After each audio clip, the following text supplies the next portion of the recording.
Good morning, everybody. Hey, thank you. Everybody caffeinated up, sugared up, had your donuts this morning? Yeah, fantastic. So great to be with you. Many familiar faces out there, some new faces as well. For those of you who don't know me, my name is Sean Cornelius. I have the privilege and honor to lead the Newbook business. And for those of you that aren't familiar with Newbook, we're all about working with high performance or creating a high performance team. So we work with thousands of RV parks. And how we do that, how do we help them reach their full potential? Number one, delivering a market leading product. That's obviously really important in our space. Number two, best in class customer support.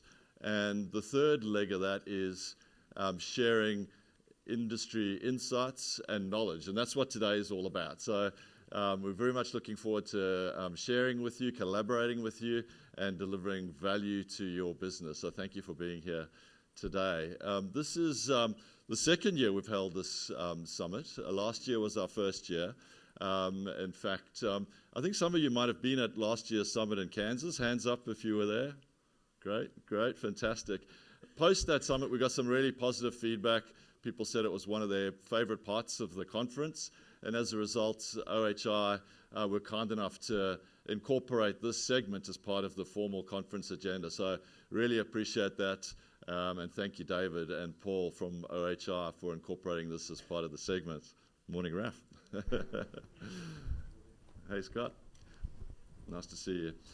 So excited to be here. We've got a great agenda for you and look forward to sharing more.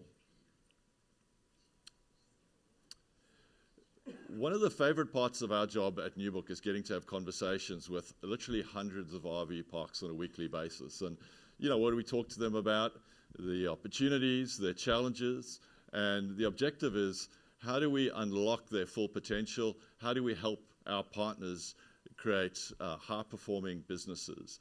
And that's all about knowledge sharing, and that's what today is all about. And one of the things we love about this industry, it's a real sense of community. People like helping each other out, and we're better by sharing that knowledge together. So that's what today is all about. It's all about connecting, it's all about collaborating, and it's all about creating value. And the goal here is you enjoy the session today, but more importantly, you have some really actionable insights that you can take away with you and create an even more valuable business when you get back to the day job post the conference. So we're excited to do that with you. I'm going to hand over to Erin in a second. Erin's going to set up the session. We've got an amazing agenda, including a panel of experts. I think you're going to really enjoy today. So thank you again for being here and enjoy the session. Thank you.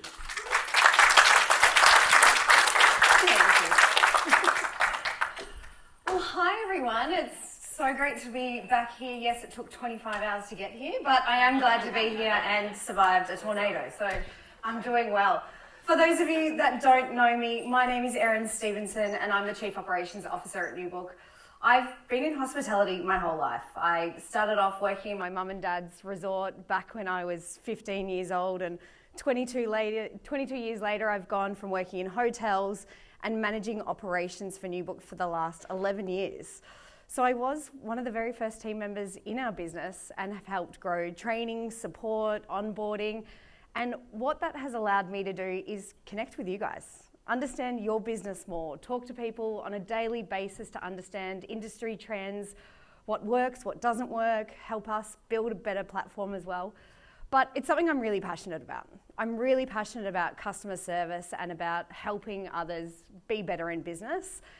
And today I get to stand up here and talk to you about potentially how you can drive a better business for yourselves.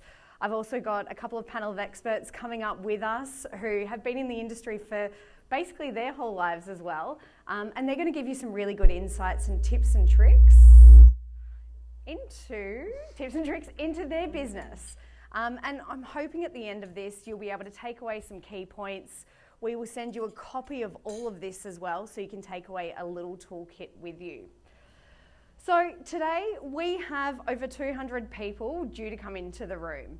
And you guys have flown all over the country to come here, and we want to make sure that you're engaged. So feel free to ask questions of our panelists, And make sure that you're jotting down any questions that you might have that we can hold over to the end as well.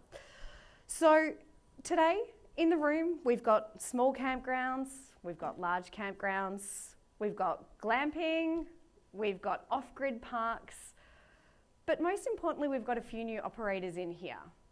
And that's the important part, is that we're sharing knowledge with some of these new operators. And we leverage that by talking to some of our more seasoned operators. So if you're a newer operator, can you pop your hand up for me? Fantastic, great. Today, what we're all about is talking about a shared goal that we all have in this room.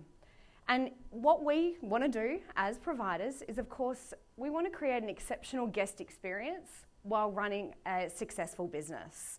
And why is that important? Well, the more successful we are at helping our guests, making sure they've got the right type of accommodation, they're enjoying the stay, the more revenue you guys are going to make. And that's the most important thing at the end of the day. So how many of you actually step back daily, weekly, monthly, and look at your business strategy? One Australian over here. Do you think about your business and what's next? What am I going to do to make a change? Look at your demographics. Look at the type of people you've got coming into your business. Look at your lead time, your occupancy. Big businesses do this on a daily basis, but sometimes some of the smaller businesses don't know how to do it, don't know where to start, and also we just don't have time.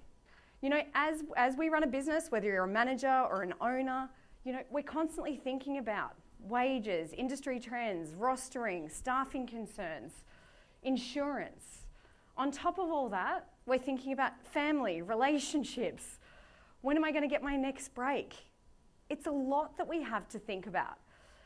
But we really need to remember that if we just think about our business for a little bit, we get our teams involved, we can create a better strategy to allow us to focus back on our guests, have more time thinking about ourselves, getting more rest and relaxation, and of course, you know, driving great industry insights, you know, across the RV industry. So when we talk about driving a high performance business, today we're going to talk through 6 different pillars. So number 1, we're going to leverage the experience of others. So again, bringing up some panelists, we're going to talk about what industry insights can you dive into and how do you tackle that? Knowing your industry. So I'm going to share some trends with you today for anyone that was here last year, touching base again on some of our demographics and the type of guests we've got coming into the industry over the next 5 years. We're going to talk about numbers, really understanding your numbers. How many of you understand what data you should be pulling from your business to make a better strategy? Pop your hands up. Okay, maybe half the room. Great, so we're going to talk about some of those data points that you should be looking at on a weekly and monthly basis. I'm then going to talk through how you actually have a plan to execute with excellence, make a robust decision, like how do we actually get a plan, make the right decisions and then execute. And finally, it's all about our team. How do we execute this with a high performance culture? So to help get us started today, I'm going to introduce 2 of our panelists. And so I'd like to introduce Courtney Muldoon and Kathleen Walsh from AOS. AOM. Yes, we've changed. Sorry, we have changed. We have changed. So ladies, welcome. I'm going to open up to yourselves. Do you want to tell everyone who you are, what you do, a little bit about your business? Yeah, so my name's Courtney Malden. I'm from Lakewood Camping Resort, located in Myrtle Beach, South Carolina, and we are what you consider a mega park. So we have about 1,100 transient campsites, and then the rest of those are going to be our annual lease or vacation rentals.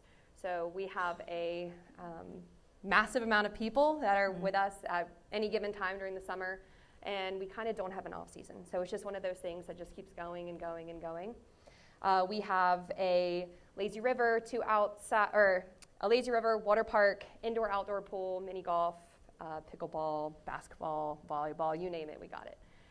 So it's one of those things that takes a lot of people, a lot of brains, and a lot of motivation to be able to run our park. We've been around for 65 years, still owned and operated by the same family, which I am actually a part of. So I have grown up in this park. I've grown up in this industry, watching, you know, my aunts, uncles, my mother, my father all work here and grow our business. So it's one of those things from the ground up. We have been there in support, and I've just kind of full circled back around in my life to be able to work here. So I've been here for about 4 years, and prior to that, I graduated with hospitality, continued to be in hospitality after I graduated, and then circled back, like I said, to my family business. So it's comes full circle, and it's really nice, and I'm appreciative to be here. Great. And how many employees do you have? During the summer, it can get upwards to 300. Yeah. So she has a lot of employees. So I know a lot of you, and it's great to see so many people that I know. I always feel like this is homecoming week because you get to see people that you talk to or maybe Zoom with, but don't see in person. So first of all, that's great. My name is Kathleen Walsh, and I'm probably one of the older folks that's in the industry. I started in outdoor hospitality about 20 plus years ago. I'm actually an accountant, and so I landed in outdoor hospitality kind of by accident, but I fell in love with it as soon as I entered outdoor hospitality. I loved seeing people connect with the outdoors and reconnect with their families. And so I've been designing, building, and third-party managing parks over that span of time. I've built some really amazing parks that I'm proud of. And now I think I'm third-party managing with my new team at Our Journey in Advanced Outdoor Management. I think we're up to like 73. We brought some new ones on this week. So we have a lot of parks across the US and Canada. And because we've been doing it a long time, I hope that my advice can be helpful to someone in the audience. Fantastic, thank you both. So as you can see, we've got a lot of experience on stage. So the first session that we want to talk about is leveraging some of the insights that we've got from people around us. And as I mentioned before, something I love about this industry is the commitment and the passion that we have to helping one another. And there is so many different insights that we can all be tapping into, from the OHI report that comes out to connections like this at any of our conferences, but also, looking at talking to people within our key areas and community to understand how is their business going and what are they doing. How many of you actually connect outside of conference with one another and share insights and strategies and leadership skill sets between one another? Fantastic, see, this is why I like it. But this is something that we need to be tapping into a little bit further. And Kathleen, I want to throw to you first. There is so much knowledge within the industry, and of course, we've got national reports that come out at state level and at OHIS level. How do you leverage some of the insights that comes in, and how do you share that amongst your team and your business to grow? That's a great question, and we have been focused on data forever. And I think one of the reasons is because the lead of the company was an accountant. So data, I love numbers. I love all kinds of numbers, any way, shape, or form. And when we merged this year, we have an actual data analyst on our staff, and he's actually in the audience today. So that would be Curtis over here. But data helps you make informed decisions. You're not licking your finger, sticking it in the air, and guessing. We all know that we lack a STAR report in this industry. We don't have what the hotels have, okay? I know multiple people are trying to build it. Whether they'll be successful or not, we don't know. But I know internally, because we have so many properties across so many spaces, we have good internal data sets that can help us make good decisions. Whether it's who is our demographic, what should we be doing with rate? When are we going to see spikes in low times? Should we be more monthly and seasonal or more transient? Those are decisions that only good data can help you make. Mm-hmm. And I think that's a really good point. We are going to touch on some data points a little bit later and how you, if you're not looking at those data points, might be able to leverage some of that. Courtney, what about yourself? I mean, you are a star of this conference. You're consistently talking to people and everyone knows you in the industry. But how do you leverage some of the information that you get from conference and make sure that you're driving a better business? So we're an old park, right? We've been around forever. So trying to take all of these insights and these trends and put them into a park that's been around for so long, when we have very limited space to be able to change or do things, it's quite challenging a lot of the time.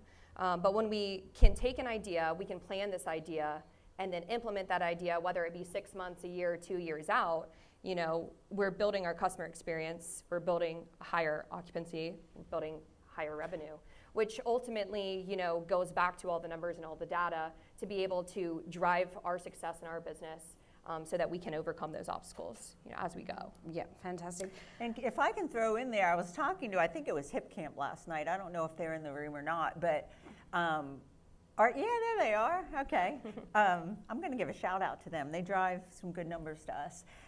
They were telling me that they have data showing that they're not cannibalizing your current customers, but they are actually bringing in new customers. So that kind of data helps tremendously when you're trying to figure out what platforms you want to use or what you want to integrate with. So numbers like that matter. And so I just wanted to give them a shout out because they shared some of their data points last night, and I know they integrate with you. So. This is not a Newbook plug. No, I know it's not. I just wanted to mention that. But, having a look at some of the lessons you've learned and some of the insights that you've seen across the industry, I'm sure both of you have heard insights, come up with a new plan, executed on it, and maybe it didn't work. Talk to us about maybe a challenge that you had, something that you did learn, and how you kind of recovered from that. So for us, concrete pads are a huge thing now. All of these rigs just keep getting bigger and bigger, right? Our infrastructure just can't hold them. We're right on the ocean. We're literally located oceanfront. Some of our sites are sandy. Some of our, people can get stuck in these things, right? So we have really tried to develop a plan by looking at, the amount of revenue that we can bring in by putting concrete pads, how they're expensive, right? You're looking at $10,000 to $12,000 per campsite to be able to put a concrete pad, put pavers, do all of these things that are going to make your customer experience better. And so for us, it's about, taking that, data, looking at the numbers, trying to figure out how many we're going to do, and then implementing it. Going to our board of directors and saying, hey, this is how much money you're going to make by putting these concrete pads on our sites, right? So we really do our due diligence prior to, even putting forth like our idea, right? Because it's an industry trend. Everyone's doing it. All of these new parks have all of these concrete pad sites, and we're like, oh goodness, we need to hop on board because, it's what the customer wants and it's what we need. So, just kind of looking at it from that kind of aspect and putting in a plan to be able to drive that success. Mm-hmm. Kathleen, any lessons that you've learned along the way? Oh my gosh, so many. I've learned from so many mistakes, and that's really how you learn, is by trial and error sometimes. And I was very fortunate to have a mentor in the industry that allowed me to throw anything against the wall to see if it stuck. And sometimes it did, and sometimes it didn't. He trusted me one time to have a bluegrass festival on a down weekend. It turned into a huge event. So that was a great opportunity. One of my worst openings, true story, opening on the 4th of July, sold out. The doors open, people flood in. There was a fish kill on the beach. People are knee deep in dead, stinking fish. Torrential downpour. We didn't have concrete pads. Beautiful $1 million rigs sinking down to their axles in mud. Staff saying, I didn't sign up for this, peace out, I'm gone. People bailing. It's like, and you know what? You as a leader have to remain calm. Mm-hmm. I tell my staff all the time, they will follow your lead. If when it's panic time, you can remain calm, I don't care if you're paddling like a duck underwater, as long as on the surface you look smooth, your staff will stay calm. Mm-hmm. And so when you have those times, and you will, you'll have the guests cussing you out at the front desk. You'll have a monsoon. Those of you in North Carolina or Florida like me, I've been decimated 3 times now in 2 years. If I'm wearing the same outfit for 3 days, I don't know where my clothes are, okay? I'm doing the best I can here. But, you learn as you're going through it, what works, what doesn't, what not to do. Right. We build a lot of parks. So what you were saying, know when you're planning and building your park, what's going to bring you a return on that investment. Mm-hmm. Right. Don't throw up, I had a client wanting to throw up mini golf in a snowbird community. I'm like, no, waste of money.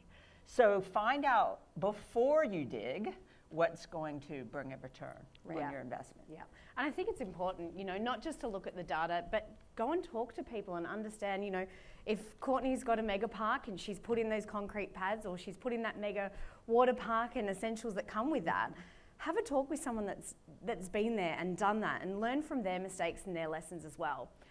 And as we're talking about industry insights, it's knowing what the industry is doing. How many of you read the IBIS report or the OHI reports and understand what trends are happening throughout the year? Okay, good, a few of you. We are super, super engaged in understanding data at Newbook, and we really want to make sure that we're leveraging that data to share it with our parks and to share it with you. And so what we want to take a look at now is some of the industry insights that we've got coming across the US. Has anyone heard of IBIS World, the report? Yeah, a few of you? Fantastic. Their job is to understand industry trends. Their job is to do reporting, analytics, and really drive information to us so we can make better decisions across our industry. And so if we have a look at what's happening in 2024 to date, and this was just posted in June, we can see that revenue has generated $10.7 billion in the RV campground space. So that's up 2% year on year. We can also see that profit is at $1.7 billion. And again, that's up 2% year on year. So we are currently, as an industry, as an RV industry, sitting at year-on-year growth at 2%. Now, that may be different for each of you, obviously where you are, what your state has gone through, but as an industry, we are holding strong right now. One of the really interesting insights that I thought was really good to share today is actually about a demographic change. So last year, for anyone that attended our Innovation Summit, we talked about the millennials and Gen X and Gen Z and how they kind of fit into the RV campground space. And in 2023, Gen X was leading the charge. So the Generation X was coming into our parks at $3.3 billion. In 2024, we have had a shift, and the millennials are taking over. The millennials are the ones that are driving our business, and they have had a huge increase from $3.2 billion to $4.7 billion. But what does that mean? What does that mean for yourselves? Well, that means we need to be looking at our business strategy and seeing how we can potentially pivot and shift to make sure that we're now looking after this new demographic that's coming into our business. So it's really interesting to keep this in mind as we go through the next couple of sessions, as we learn about how we build out a new strategy to look at this new demographic, but also what we need to do as an industry to work together to make sure we're all uplifting our parks to suit the new generation that's coming through. There's 3 interesting facts that came out of this report as well, and some of the ones you might already know, but there has been a huge boom in the shared RV industry that it's now become, shared RVs, that it's now become its own economy. So previously we were just an RV industry, but now there is a new economy for RV sharing. And it's amazing to see that they have generated nearly $9 million in the past year, and 27% of that are Class B vehicles. So hands up, who knows about RV sharing? Okay, how many of you are doing it in your parks? Interesting. So now you know that it's generating this amount of money and it's become its own little economy. This is something that you potentially could tap into for your business. Understand what RV sharing is, how will that work for your business, and how can you drive those millennials to come in and do some of that RV sharing in your particular property.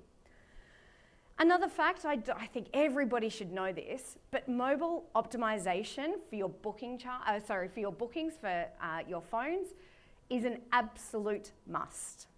There are so many properties that we see that come onto Newbook, and they've come from platforms and they do not have mobile optimization.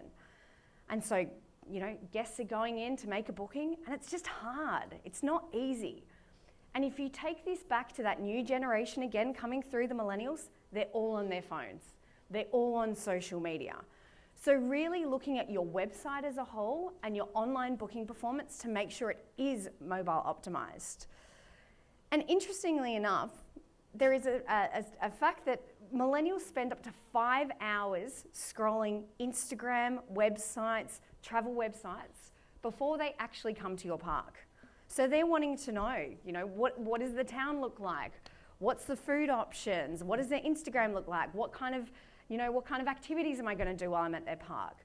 So make sure that it's not just your website you're focusing on, but really social media and those type of platforms as well.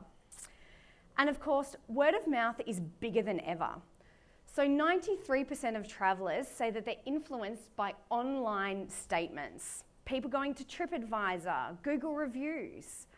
And it's really interesting to see this trend change within the last year, because last year it was about trusting friends and family, where friends and family have actually dropped back, and at 92% people are now trusting their friends and family. They're actually trusting online reviews more than their friends and family, and that says a lot. So what this really means, if we're having a look at these insights and we bundle this together, number one, we've got a strong industry. And yes, that is different state by state. Of course, weather affects things. Number two, we've got a new demographic coming into market. That millennial is kind of driving our market across the board. So what do we need to do to make sure that we're focusing on that market and getting them into our business? And again, of course, just looking at mobile optimization for that generation, looking at different options through RV share, online travel agents to get people in-house, and of course, making sure we're driving people through Google reviews and TripAdvisor. Last year, we also talked about the top 3 traveller profiles that we will see over the next 3 to 5 years come into our industry. And this is all data proven. The first traveller profile that we have seen, and it's great to see that it is consistent with what we were sharing last year, is that we have the young active traveller coming into market. And they held really strong last year with the amount of people that were coming through to parks. So the young active traveller, a couple of stats about them. So 53% of this group have taken 3 or more domestic trips in the last year. They care about adventure, they care about Wi-Fi within property and strong Wi-Fi as well. But to attract this group, they are the cash conscious group. So that means for this type of traveller coming into your business, we need to be looking at promotions and discounts and different strategies around sales to get this type of traveller in. Then we have the glamper or the luxury traveller. So they want nature, they want nurture, they want high-end everything. And an interesting stat that over the past year, 58% of new glampers are millennials. So we really are seeing this millennial trend, not just across the whole industry, but even in certain key functions like glamping. Online searches over the past year has increased by 143%. So if you don't have glamping in your property, or you're looking at changing your property or building a new property, this is certainly a market that you want to start looking into with such big trends coming in from glamping. And of course, Wi-Fi is important to this market as well. High-level self-service, making sure that we're looking at automatic upgrades, late checkouts. They want more of a tech touch. These people don't want to spend time lining up and waiting in reception. They want a really seamless self-service option when they're coming into your business. And then finally, the sustainable traveller. So 75% of travellers think that sustainability is important when they are actually booking. And that's a really high stat, 75% of travellers. 25% of travellers are willing to pay more for sustainability as well. And Gen Z contribute the most revenue to sustainability. And they are the second pillar coming behind millennials in our market right now. And it's really interesting, I talk to a lot of providers, and a lot of you do actually have sustainability options within your parks, and you're starting to grow that further. But when you look at online presence on the website, on their social medias, they're not singing about it. So it's really important that if you do have any sort of sustainability going on in your park, or you're looking at building out a sustainability plan, scream about it. Put it on your websites. Make sure it's really visible to the people that are booking. And as you've just heard, people are actually willing to pay 25% more if they know that they're getting sustainability in their business. So after hearing about these industry insights, the demographics and the type of travellers, what we're trying to get you to do is think about your business and what your next plan may be. Do you understand your demographics of guests coming in? Do you understand that they change throughout the year? summer to winter? And do you pivot your business throughout that to look at these type of guests and to also focus on what's happening in the future? Are you encouraging your team to work towards a better future, building out better plans for these new travellers that are coming in place? So Kathleen and Courtney, I'm going to throw to you now. So can you share, an interesting fact or something that you've done to deliver based on some industry insights that you've heard, whether it be around demographics, whether it be around the new travellers that are coming in? What's something that you've done for your business to make sure you're attracting them? And what kind of data do you look at to make sure you understand it? Do you want to take it or do you want me? I can go. Okay. So one thing that we just recently started, we've kind of been in thoughts of planning it for about 6 months, but we have storage campers. We have about 800 people who store their camper with us. And one of the big insights that you talked about is RV sharing. So we were like, how can we take this and make it so it's another thing that the guests have an opportunity to do, right? We have vendors who have campers of people, within the area that they rent out their camper, they bring it into our park, but we don't reap any of that benefit, right? We just get the site night. So we were like, how can we take this and put it on a campsite and we double our site night? We literally double it. So by taking something that's already on our property and changing it to be able to give access to the storage customer, right? They reap benefits from that. They get money back. We get money, and then our customer is happy because everything is done in-house, right? So it's kind of like when you go into a hotel room and you have a cute little basket waiting for you there. Those are the things that we do above and beyond, right? Because millennials like those kind of things. Oh my gosh, a free water, I love that, So just being able to take those stats, being able to take the reviews that you see online and being able to push that out has been greatly beneficial to us. We are in a trial and error situation right now with it, but to put it in perspective for you, right? Right now, one of the biggest events that we have in our park during the year is called the Ride-a-thon. And so the American Heart Association basically rents out our entire campground and they bring horses and they ride horses throughout our entire park and on the beach. It's really cool. And so Cozy Turtle, which is a vendor, and they do RV sharing, they have 56 RVs that are coming to our park this week. 56. Imagine if those 56 were our 56, okay? We would be making, if you do it $150 a night, and then you take 60%, your storage customer takes the 40, that is a massive amount of an increase of your revenue, okay? So we have 2 right now. Imagine if we had 56. So that's one of those things that you need to think outside of the box of things that you already have that are readily available to you, and making that experience greater because that's what they want. They don't own an RV, right? But they want to use it to maybe try it out or because it's more convenient, right? They can fly here and rent an RV. So. Well, and in Florida, how many of you know what a 6 and 6 is in Florida? Anyone? Okay. 6 and 6 is, we kind of use that term in Florida. I don't hear any other states use it. 6 and 6 is where you stay in the RV for 6 months and then 6 months you store it on site. And you pay for your electric, but it's on site storage. And the reason Florida likes that is A, they get storage revenue in the off season. And then when people come into the park in the summer, it looks full, even though it might not be.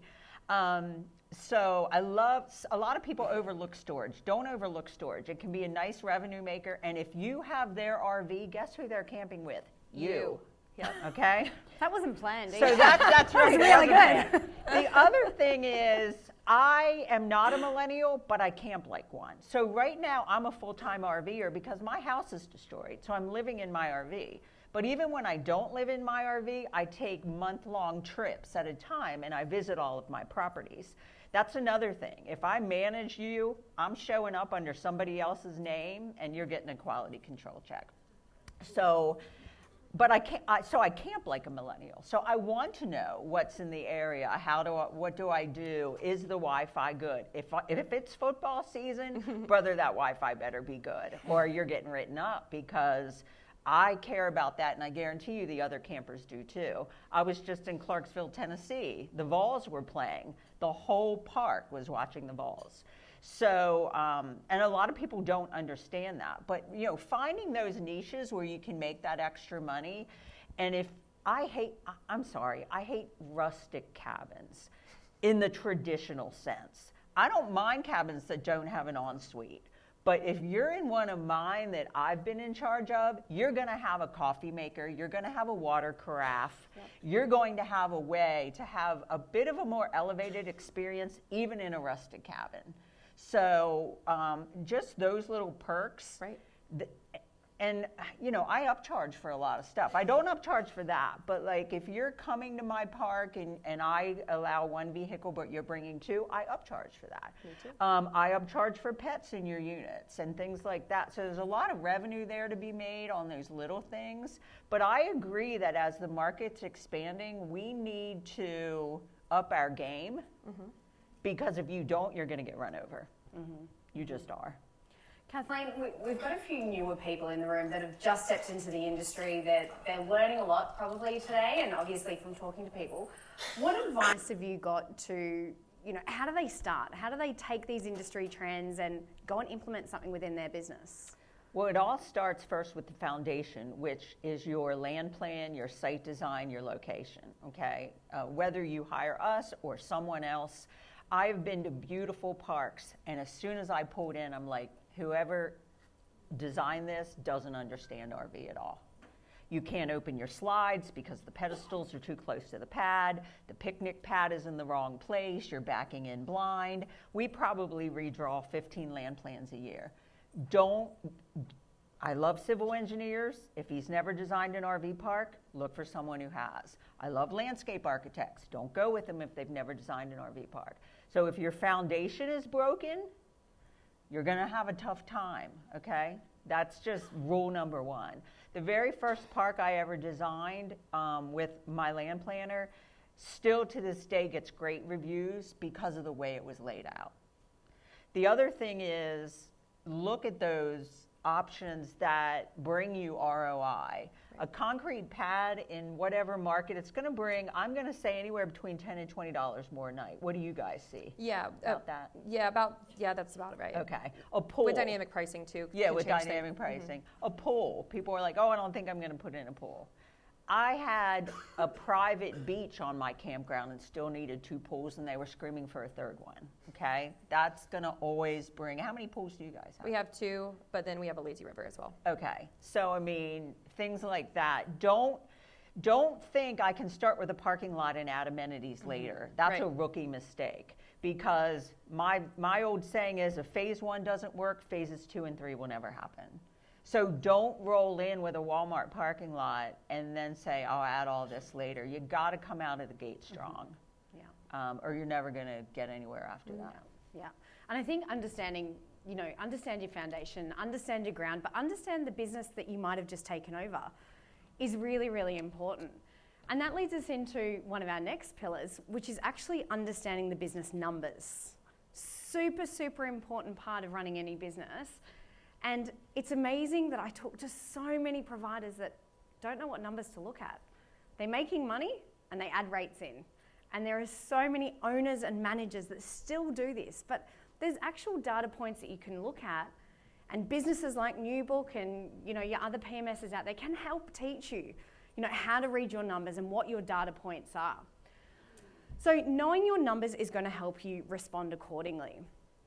So some of the key metrics that you should all be looking at are things like your occupancy levels. Are we busy? Have we got low occupancy? If we're 100% busy, our rates are wrong. If we are 100% busy all year round, you need to bump those rates up. If you are at 0% occupancy, maybe your rates are too high. So having a look at occupancy is a super important metric that you should be looking at daily, weekly. Having a look at your average daily rate. So how much is your room going for each and every night? A healthy ADR means that you're capturing the right amount of revenue coming in. A low ADR may be showcasing that you're actually underpricing your business. So having a look at your average daily rate and fluctuating and making sure that you're moving your rates throughout the season to match the type of occupancy levels you've got. Lead time. hands up how many of you are looking at your lead time of bookings being placed? Okay, not many. A very important metric to look at is your lead time. And what this means is how far in advance are my guests booking? The further in advance they're booking, that's locked in revenue.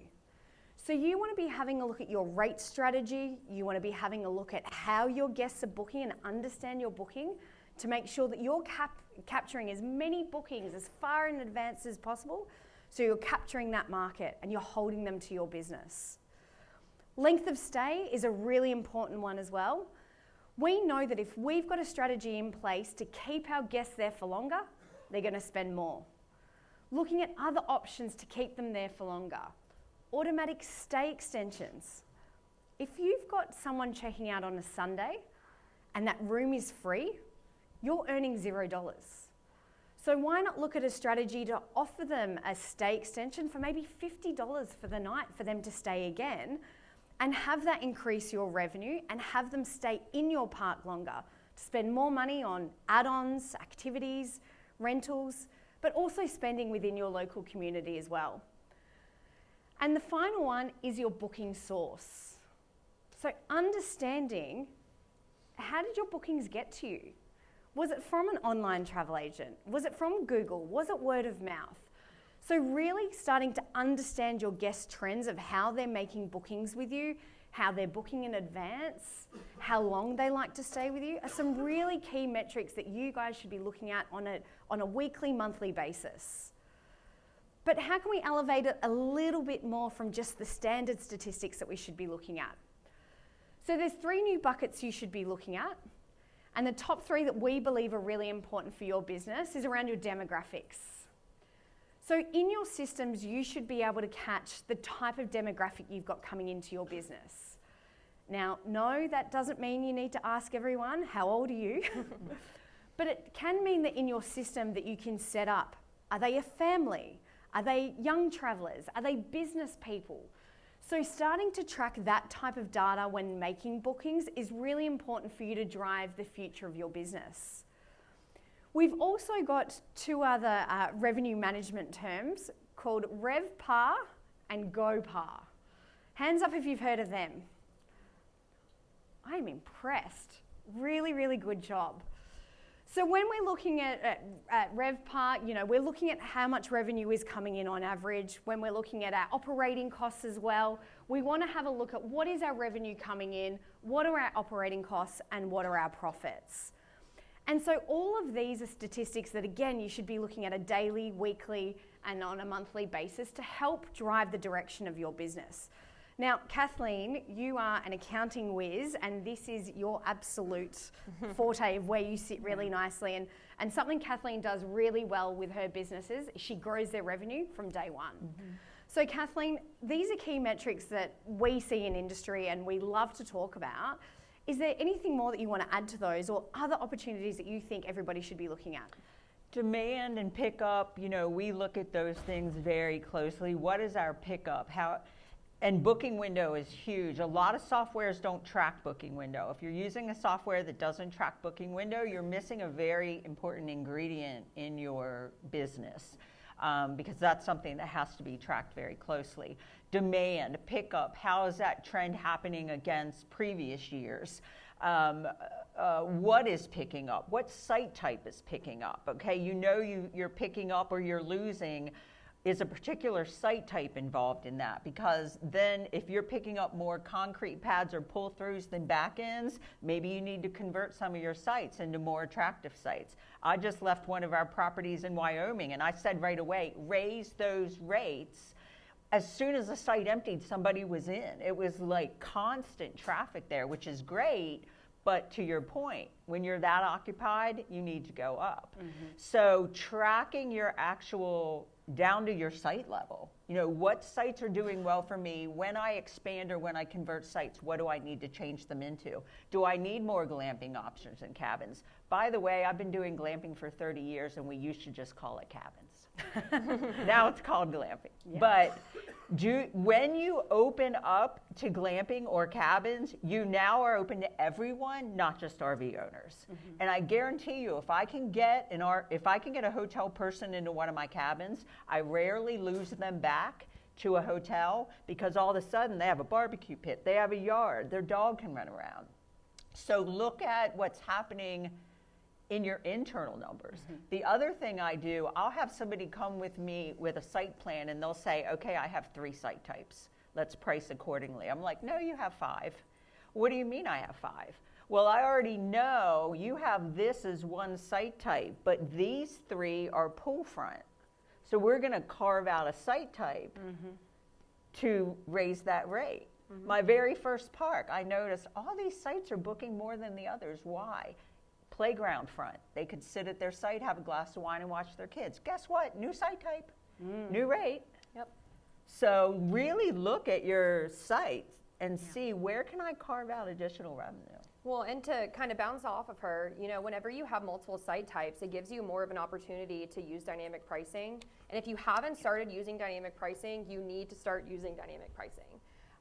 Because, like she was saying, if you have a site type, like one of ours is with trees, right?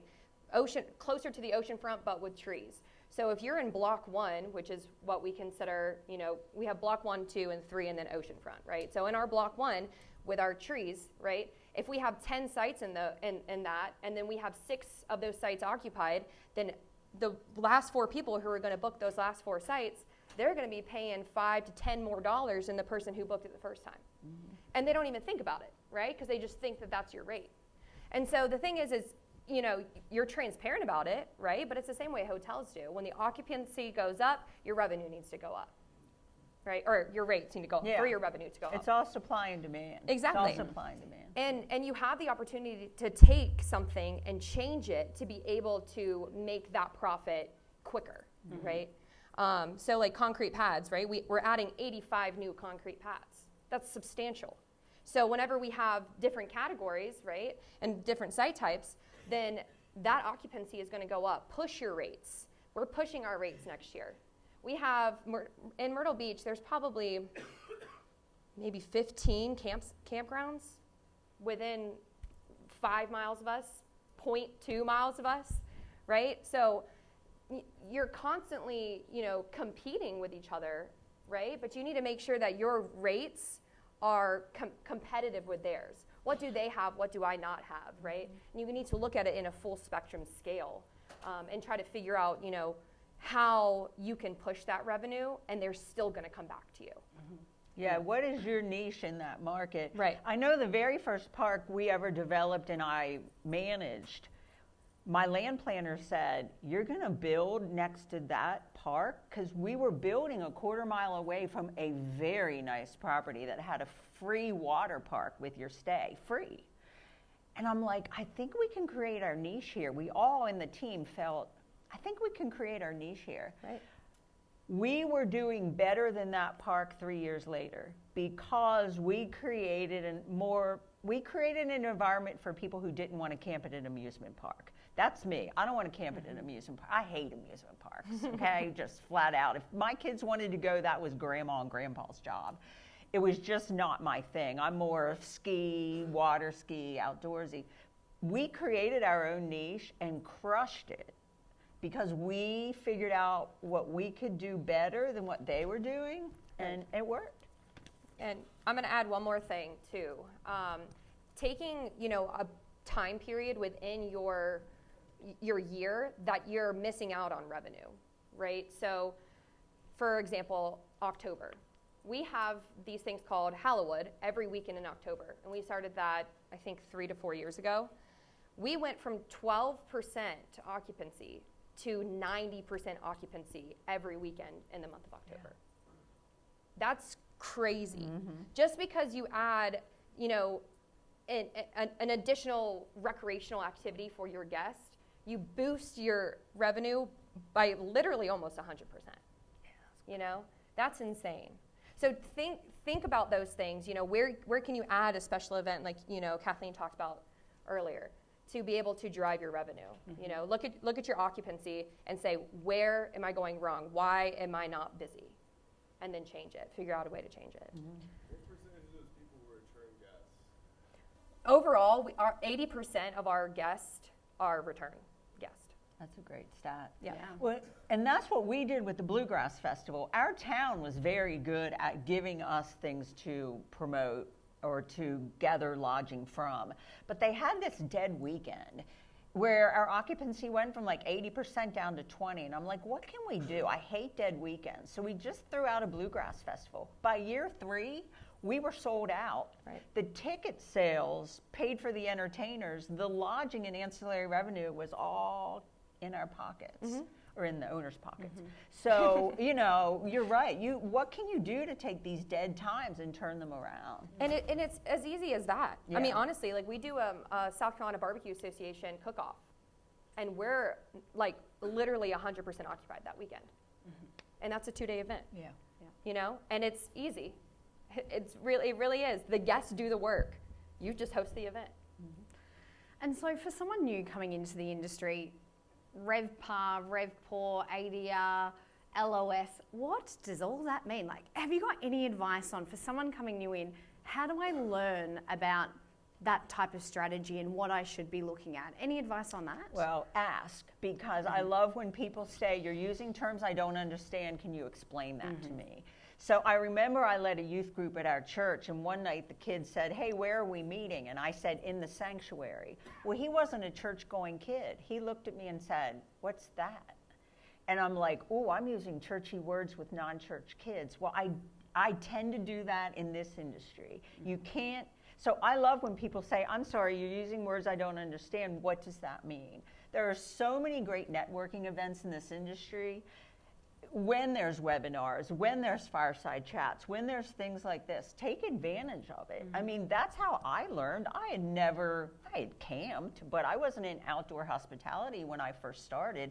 I just soaked it up like a sponge. So do what you're doing today. There are so many industry leaders in here. Like I look at, how long has your family owned the campground in DC? 100 years. 100 years.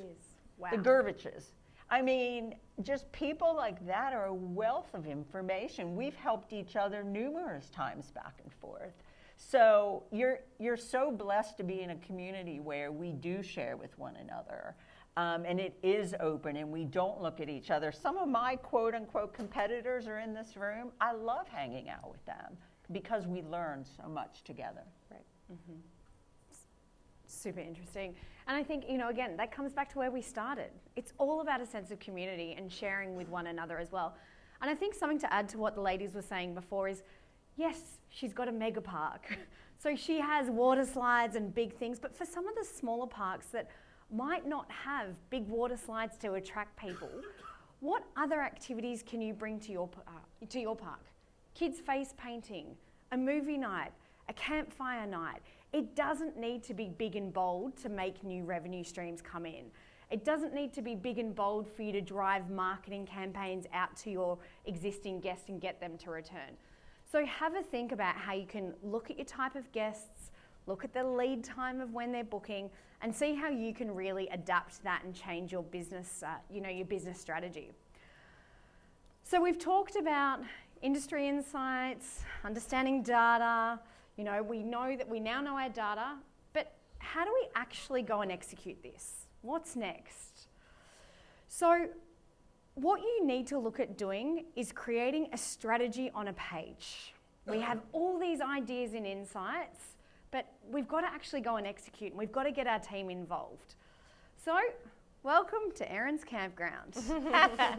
I have created a brand new campground in the US where the city, sea and mountain connects. I've now learnt that there is nowhere in US where city, sea and mountains connect.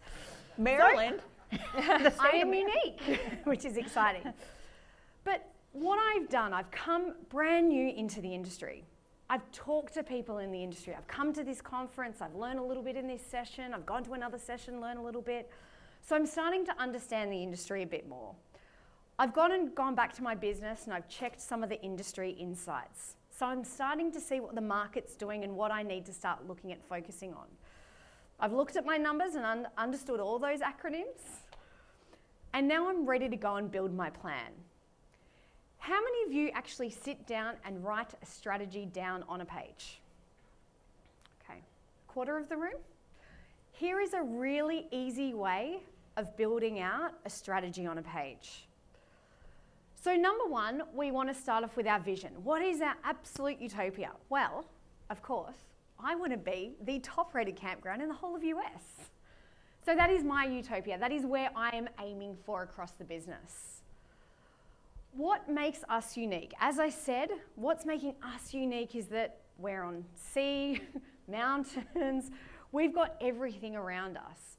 So that is what is making us unique. And you really need to understand what's your point of difference in this particular market. What is our core strategy? So what am I aiming for? Well, for this particular business, I want to review and enhance my guest experience for each of those core demographics. I want to look at my technology that runs our business, from the services that we offer, and I want to ensure that I'm creating a really personalised and unique experience for every guest that we've got coming in, but with a strategic focus on millennials, because that is the market that is here today. I then want to start to take a look at some of these purposeful pillars.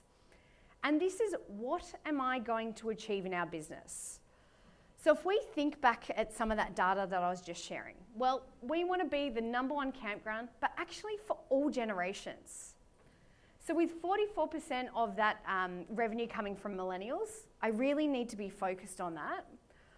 I need to get on the front foot and attract the growth in that Gen Z market as the second pillar of demographic that's coming through. But I also want to make sure I've got a bit of a balance for those baby boomers that have been in our industry for so long and still sharing quite a big revenue profit with us. I want to focus on the guest journey. I really want to connect and make sure that I've got wow experiences for everyone coming in, looking at my touch points. How many SMSs and emails am I sending them? What's my marketing strategy? And so this could be a new strategy for us, having a look at new revenue opportunities as well. But I really want to make sure I'm looking at that guest connection point. And lastly, I'm wanting to understand my data. Again, continuously looking at my data is going to make me a better business and make sure that I'm developing my business better for the guests. I mentioned it before, but not many people have a look at their data in summer versus winter and have a look at the guest changes from summer versus winter. Mm-hmm. So it's really important that you're having a look at that to make sure that you are building the campground that suits summer and also that suits winter, because you may have a demographic change there. But once I understand what's important for me and what I'm trying to do, what's my successful strategy behind this? How am I going to make sure that I'm hitting these targets? So I need to have action. I need to make sure that I've got targets that are achievable and that my team are going to come on the journey with me. So I need to make sure I've got the right type of KPIs in place. So my business metric is that I want to increase our millennial bookings alone by 25% by June 2025. That's only 70 bookings. So that is my KPI. How am I going to get there? I'm going to double down on digital. The market's asking for it. The millennial travelers coming in. I'm going to look at my website, my social medias, my TripAdvisors, my Google reviews. I'm going to double down on that. And I'm also going to build local partnerships and new revenue streams in my business to suit the type of market that we've got in play at the moment. And so I'm going to add 5 new services by 2025. Now, again, for some of the smaller parks, you might not be able to add a new service like a water park or something like that. But as I said, kids face painting, $10 to go and get the kids face painted, a movie night, a fire night, going out to your local community and getting commissions from restaurants around you, from different activities. So what are 5 different revenue streams that you can bring in to help attract this market, but also keep them with you as well? And then finally, how on earth am I going to do this? Well, I'm going to look at the supporting strategies behind this. So we're going to have a look at those guest profiles. Again, really, really important. I'm going to go and look at my social media scheme. How can I ramp that up? I'm going to look at my booking platform and audit it. I'm going to look at my data. What data can I get? How can I drive additional growth? And then finally, the most important point of all, upskill your team.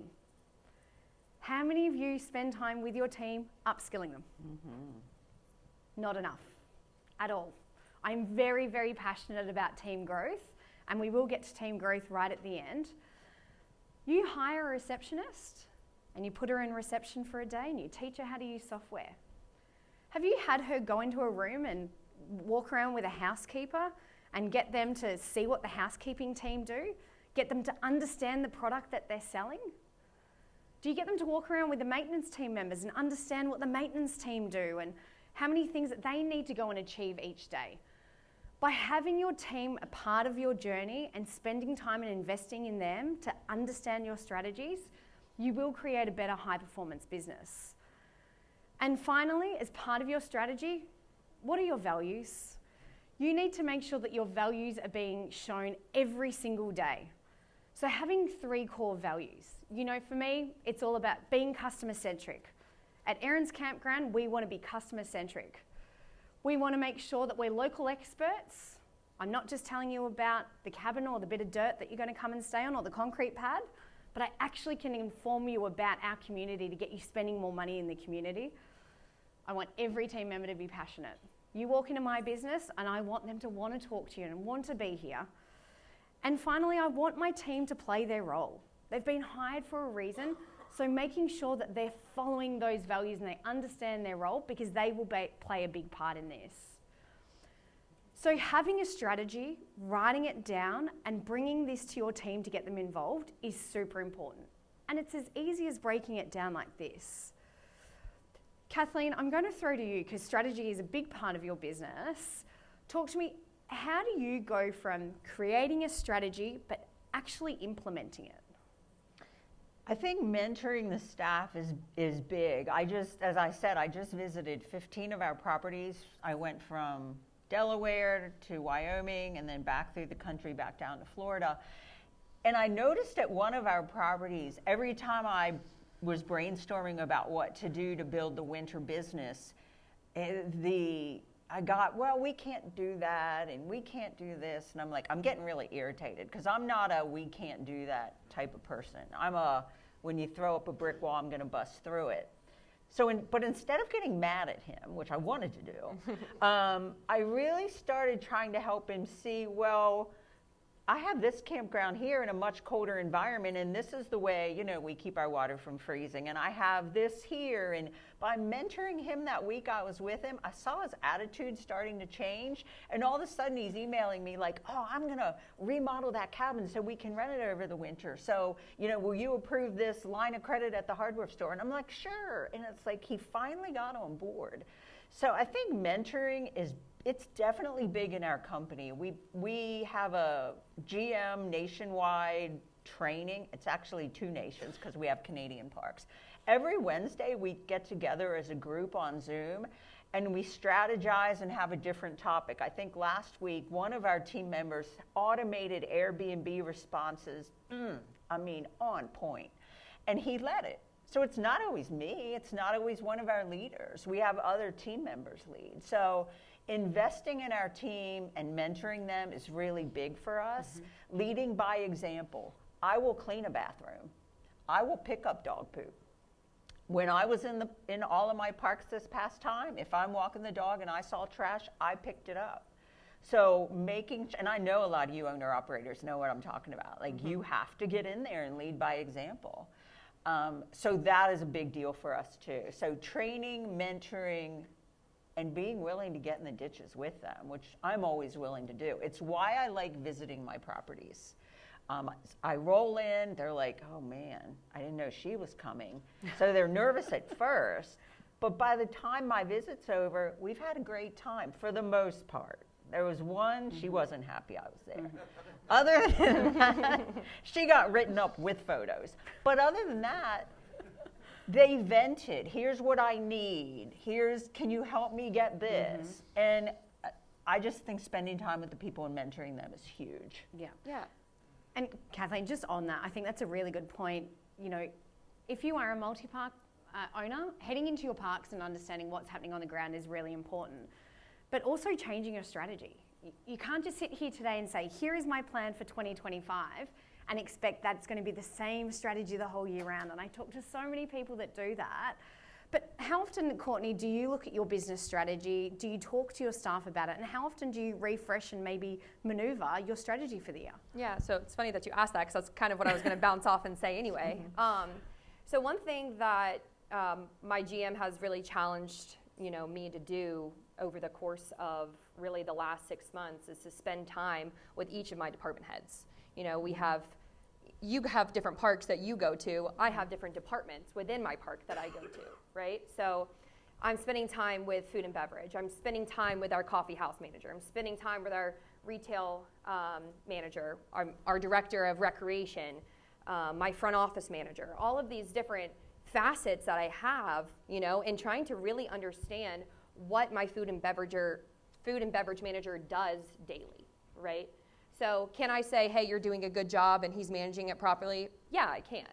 But the thing is whenever I sit down and I'm like, okay, why is our retention with our employees not high in food and beverage? Why is there such a large turnover? I don't know the answer to that question because I'm not in there daily. So taking the time and spending that time with him to figure out what the problem is, and then I write an improvement plan, right? That's my strategy on a page. It doesn't have to be how you're going to make money, right? It's how you're going to empower your employees for them to eventually turn your business to make money, right? It's not like an initial, I'm going to change your rate, right? It's a helping empower your employees. So I do a 30, 60, 90 day. In the first 30 days, this is what I want you to accomplish. And the next 30, this is what I want you to accomplish. And then by the 90, this is where we should be. And then this is where our success should be. That so, plan is like per employee, you share it with them? Yes. I write it individual for each employee. So, and then I empower my department heads to do that underneath them, right? Then they do that with their supervisor. I don't do that with their supervisor. I do that with them, and then they pass that on. Yeah, and that's really important. One of the biggest criticisms that any of my staff members will tell you about me, and it's true, I throw them in the deep end and let them figure out how to swim. And I do. That's how I was trained. So I am a product of my 20-year mentor. He didn't care that I never did anything before. Raffo knows my mentor. He doesn't care. If he trusts you, he says, just go do it, you'll figure it out. I tend to do that with my staff. I am not a micromanager. So if you're someone who I can say, here's your frame, stay in it, now make it your own, they will thrive. If you need a babysitter, I'm not your girl. Right. Don't come to work for me, you'll fail. And maybe it is my fault, but I've always tried to empower people. Here's your frame, go build it out yourself. Is there any other processes that you follow to build out a strategy? I know we just kind of touched on performance and talking to our team about KPIs and what the expectations are. But is there any other strategies that you can tell everyone, here we go? Money, money, money. We've always had a good bonus program. And in my very first park that I managed, I bonused, every department was up for a bonus. So you can track who sells the most cabins, who rents the most golf carts. But other things are harder to track, like a maintenance man, for example. So I would bonus off who got the most named comments on guest reviews. My maintenance man won that every month. And it's because he worked night shift, and when people would come in at night, he would help them back in, hold a flashlight while they hooked up, help them with any issues they had. Every month, that guy got a bonus because he was the most mentioned in guest reviews. So make sure, money talks. It talks to me. I like getting a bonus. So if you get a fruit basket from me, you're probably on the chopping block. If you get cash, you earned it. Like my employees will say, thank you so much for that bonus. I'm like, no, you know me. I don't give bonuses unless you earned it. Right. You earned that. And then some strategies don't work. As I said, you might come up with your strategy for 2025, you're 3 months in and it's just not aligning with your revenue targets or you're not hitting those KPIs. What do you do to make sure that you're refreshing your strategy, re-looking at it, and how do you get the team to come with you on that journey as well? I mean, you have to go back to the drawing board. You know, you have to put whatever your project is, right? You have to get the minds that are helping do this project in the room and us look at each other and say, why is this not working? And then start over, you know, or maybe not start over, but go back to where you started to falter, you know, and then take that and then shift it, you know. It's like, okay, maybe we need to go in this direction instead of this direction. Yeah. Or maybe we are putting too much money here when we need to take that money and put this here because this is falling and this was a little stable, you know? Like example, laundromat.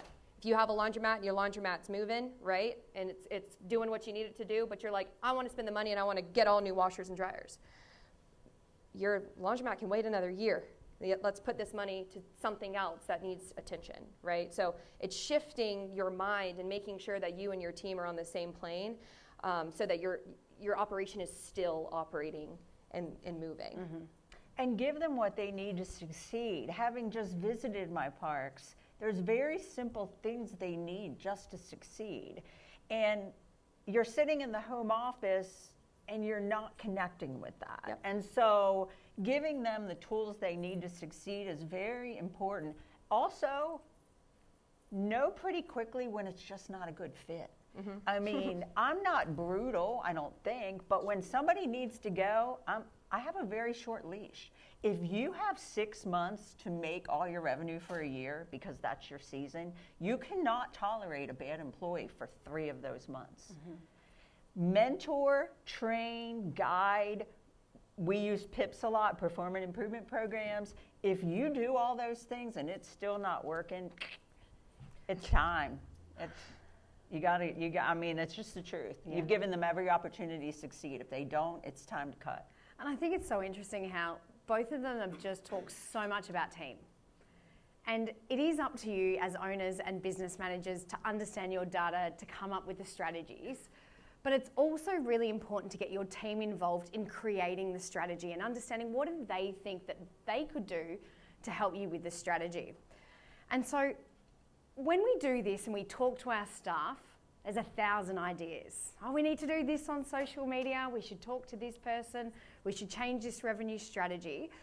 How do you both, when you are talking to your staff and getting these ideas, how do you make sure that you're making the right decision at the right time? So if your laundromat is full, don't go and spend the money there. Go and spend it somewhere else. What's your strategy to make sure that you're working on the right ideas? I think, you know, because like I said, we have many facets of where we want to spend money or where we don't want to spend money or when we want to spend money or when we don't want to spend money.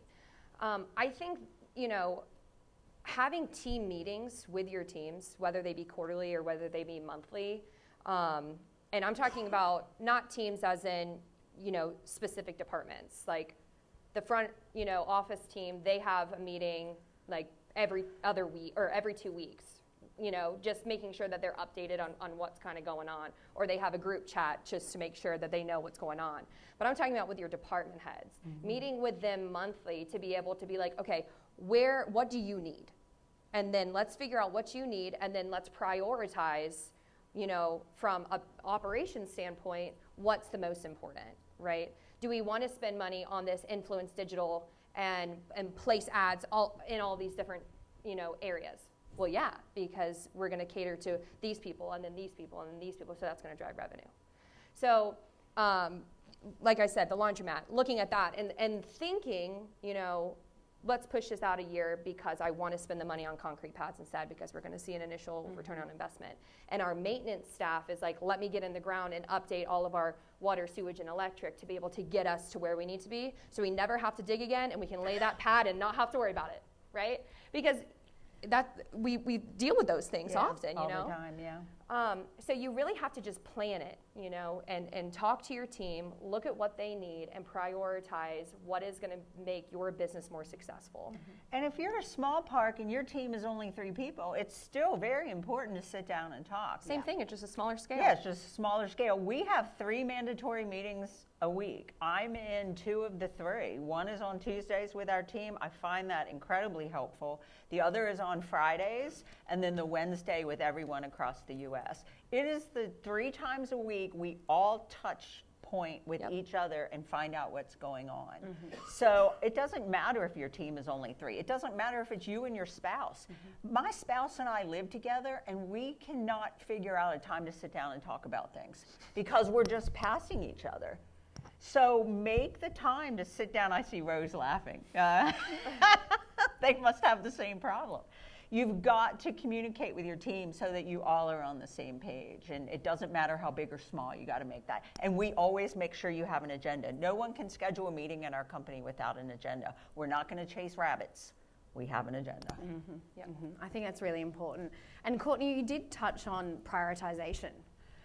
And so for anyone that is looking at building out their new strategy, talking to their team members about it, again, you're going to have 1,000 different ideas. But is there a way that can help you prioritize what are the most important things that we should be working on and what can maybe come a little bit later? And so there's a matrix that you can actually follow. And I find this super powerful for me when I'm looking at strategy at Newbook, looking at operations.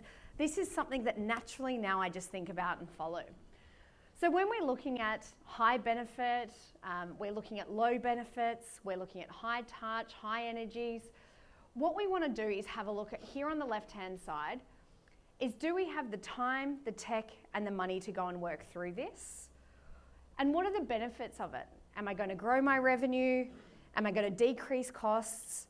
Am I going to enhance my guest experience? They're just a couple of examples. And if we think back at Erin's campground, let's take a look at that park and some of those decisions we made, and let's see how we can actually map this out. So I went out to my team at Erin's campground and I said, team, what do you think we need to do? We've looked at data, I've brought them on a journey with me. And so the number one thing that we suggested we wanted to do was uplift millennial bookings by 2025.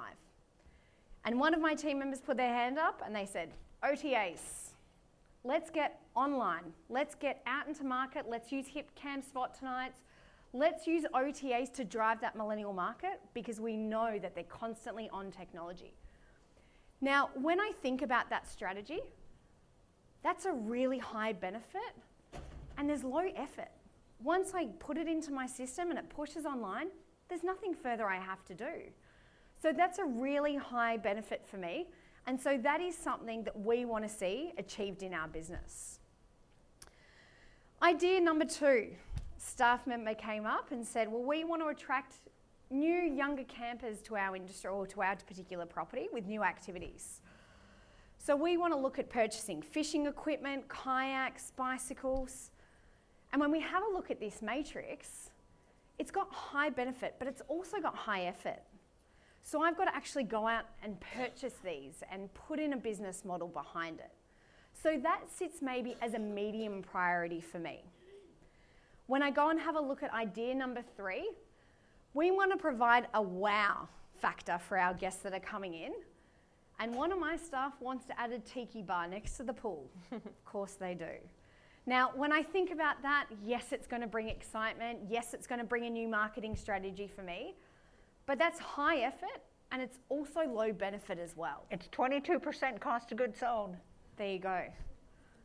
So what I've done is have a look at this matrix, get my team's ideas, and this is a really great way to strategize on how am I actually going to roll this out. When you've got 10 different ideas, it's important that you sit down and think, what is the benefit, what is the cost, and what is the effort surrounding this? So I hope that this little matrix can kind of help you take it back to some of your team members and get them thinking about some of their strategies and starting to map out how they can think about rolling these out to your particular business. I'll leave that on screen just for a second. I can see some photos happening. Okay. So if we take a look at our journey, we're leveraging experiences, we know our industry, we know our numbers, we've got a plan, we did our SOAP, we've got robust decisions, so we figured out how we're going to prioritise.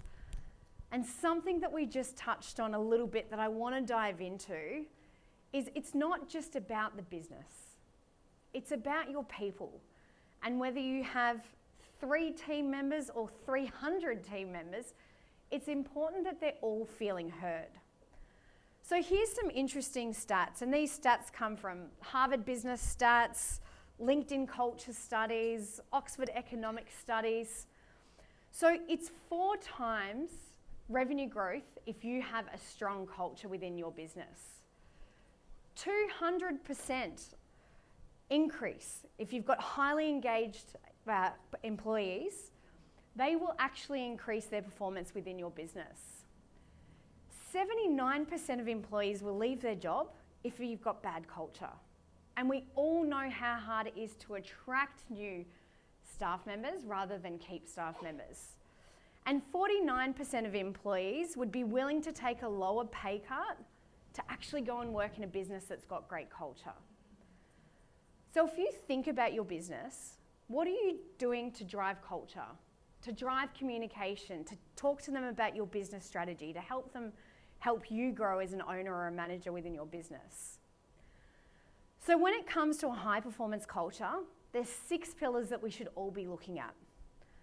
So number 1, it's a lived vision and purpose with values.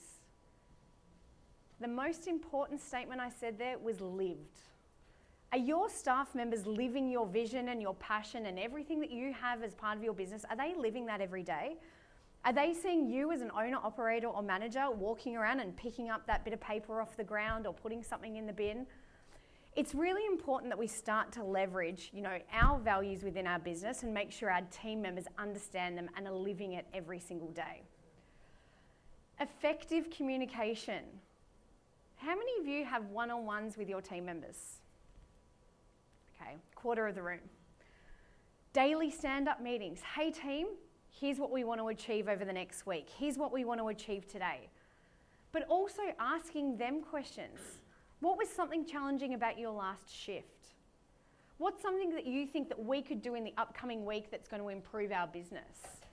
Starting to get them communicating more with you will get them to buy into your communication. It will get them to buy into your business.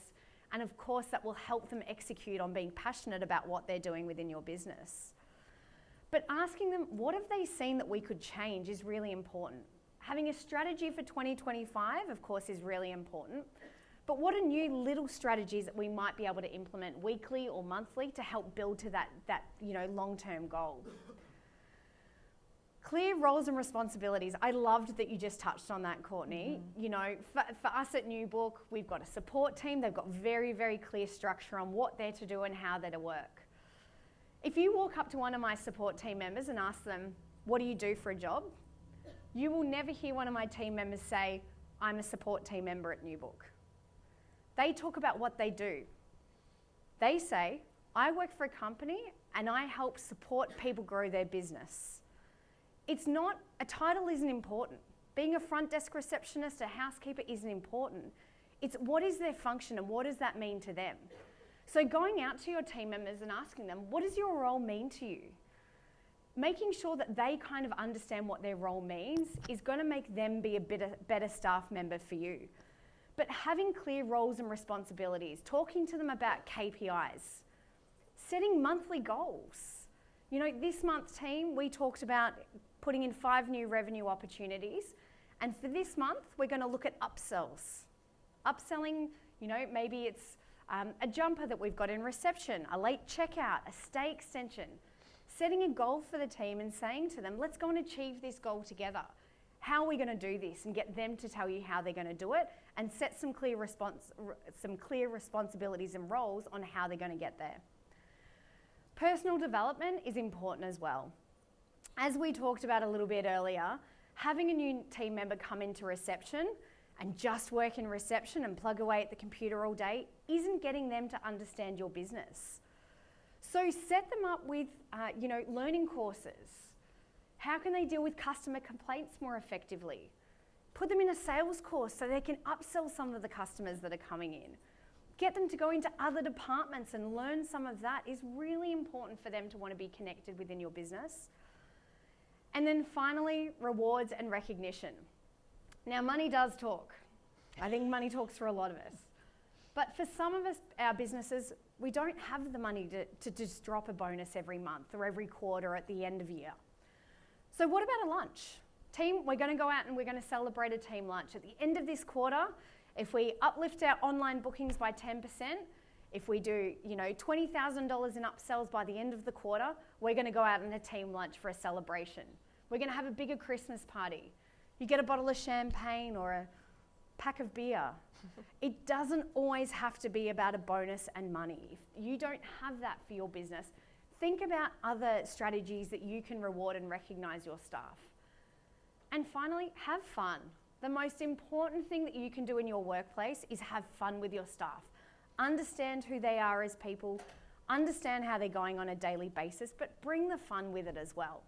The more that you engage your staff, they are going to help drive your strategy. They are going to help drive your growth, and they are going to help accelerate your business.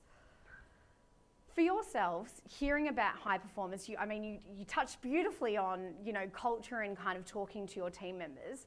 But is there any other insights that you can share with everyone on what you do to make sure that your team are feeling empowered and connecting with your strategies? Well, we definitely have fun in our office. And if you're in this industry, you have crazy stories every day. So we like share them, you know, down the hallways. One of the biggest things I did for my staff last year was I bought a really nice, I think it cost me $900, a really nice coffee maker.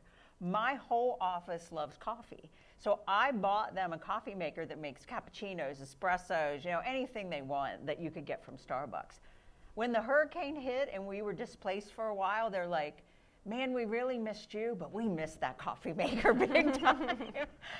That coffee maker in the hallway, it's become like our gathering point. In the afternoon, we all go out there, we like get a coffee, we stand and chat. That's crazy how that's helped our culture. One girl was doing really well and starting to work out. I bought her a gym membership. It was very inexpensive, but we just got her a gym membership. Sometimes it is just, you know, having a luncheon or getting together or letting them come into the office and shut the door. Somebody early on in my career told me that my door was, I had too much of an open door policy. And I'm like, here I am 30 years later, and I wouldn't change that. Because people come in and just talk. And sometimes that's all you really need to do is just listen. So I think that those couple things have been really helpful. The Wednesdays for us has become a real highlight of everyone's week. I thought the GMs would be like, oh man, another meeting I have to go to. It has turned into where they mentor one another on that meeting. The chats in those meetings are miles long. In fact, I have to say to someone, hey, keep an eye on chat, because I know there's going to be comments, questions. They share photos of their parks with one another. And we have 70-some parks. They love that Wednesday meeting. It's just become a highlight of their week. Yeah, and I think it's little recognitions too.